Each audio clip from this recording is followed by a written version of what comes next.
दोस्तों, बीते कुछ दिनों से देवभूमि उत्तराखंड नेशनल मीडिया से लेकर सोशल मीडिया तक खूब ट्रेंड कर रहा है, जिसके पीछे वहां के दो अलग अलग शहरों की एक दिक्कत है। जहां हल्द्वानी में एक तरफ सरकार जोर देकर लोगों के घर गिरवाने के लिए कोर्ट से मंजूरी ले चुकी है और उसके विरोध में लोग सड़कों पर उतर आए, तो वहीं दूसरी तरफ बद्रीनाथ धाम से कुछ दूर पहले पड़ने वाले एक पवित्र और ऐतिहासिक पड़ाव जोशीमठ में सड़कों से लेकर लोगों के घरों तक ऐसी बड़ी बड़ी दरारें पड़ रही हैं कि आपको देखकर लगेगा कि यहाँ कोई भूकंप आया था, लेकिन ऐसा कुछ नहीं हुआ, क्योंकि जोशीमठ की पूरी जमीन ही खिसकने वाली है और कहा जा रहा है कि कुछ ही दिनों में शहर पूरी तरह से धंस जाएगा, जिसकी तस्वीरें आप खुद ही देख लीजिए। हल्द्वानी की खबरें तो आप तक पहुंची गई होंगी, इसलिए आइए आपको जोशीमठ की अहमियत और उसके तबाह होने के पीछे की लापरवाहियों के बारे में बताते हैं। सबसे पहले आपको बताएं कि इस शहर की धार्मिक और ऐतिहासिक महत्व की शुरुआत होती है शंकराचार्य से। आदि शंकराचार्य ने पूरे भारत में 4 मठों की स्थापना की थी, जिसमें से मेन जोशीमठी है, जिसे इतिहास में कभी ज्योतिर्मठ कहा जाता था।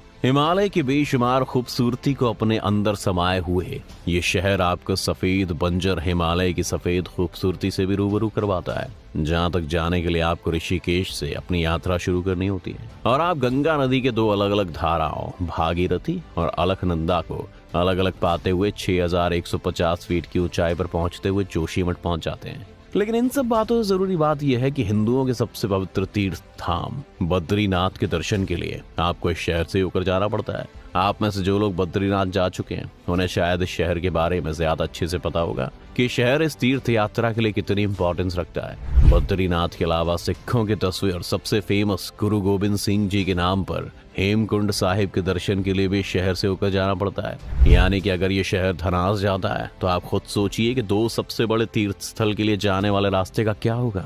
आम दिनों में अगर आप यहाँ हो तो खूबसूरती के साथ रोमांच का एहसास होगा, लेकिन इस वक्त डर का माहौल है। जमीन दरक रही है, पूरे शहर पर ढह जाने तबाह हो जाने का खतरा मंडरा रहा है, क्योंकि पिछले कुछ दिनों से जोशीमठ के घरों में लगातार दरार की खबरें आ रही थी। लेकिन ये पिछले कुछ दिनों की बात नहीं है, बीते साल नवंबर में सिलसिला शुरू हुआ था। मठ में जमीन धंसने से और घरों की दीवार दरकने से लोग इस वक्त मुसीबत में हैं और डरे हुए हैं, सहमे हुए हैं। The holy town of Joshimठ in Uttarakhand is crumbling.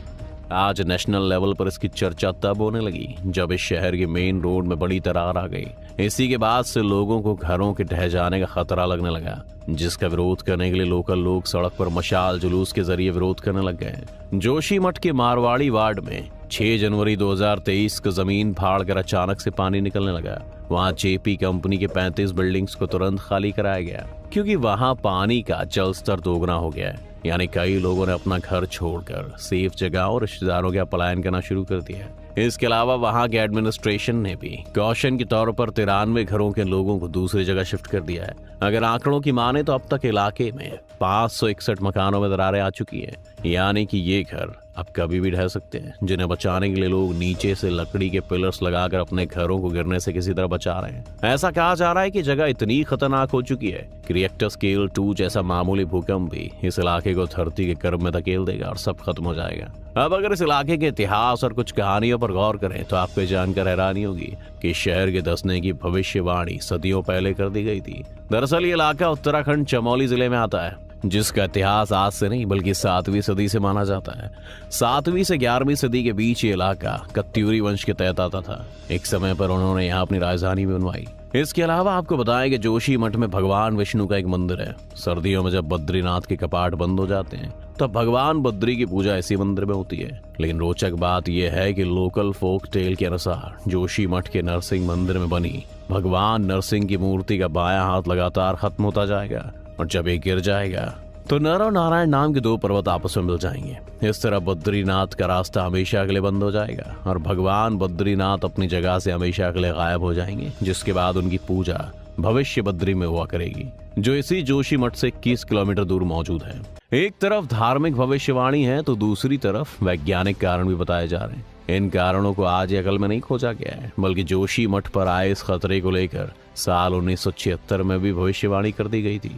1976 में तत्कालीन गढ़वाल कमिश्नर MC मिश्रा की अध्यक्षता वाली समिति ने एक रिपोर्ट दी थी जिसमें जोशीमठ पर खतरे का जिक्र किया गया था। ये भी बताया गया था कि जोशीमठ लैंडस्लाइड को बचाने के लिए स्थानीय लोगों को बड़ी मात्रा में पेड़ लगाने होंगे, लेकिन ऐसा नहीं हुआ। इसके बाद साल 2001 में भी एक रिपोर्ट में इस खतरे को लेकर आगाह किया गया था, लेकिन इस खतरे को इतना जल्दी लेकर आने में जिस तरह से वहां की सरकार और प्रशासन का हाथ बताया जा रहा है उस पर भी नजर डाल लेते हैं। दरअसल ऐसा कहा जा रहा है कि इस शहर को तबाह होने के पीछे NTPC की तरफ से इसी शहर से 15 किलोमीटर दूर तपोवन में विष्णुगढ़ हाइड्रो पावर प्रोजेक्ट है।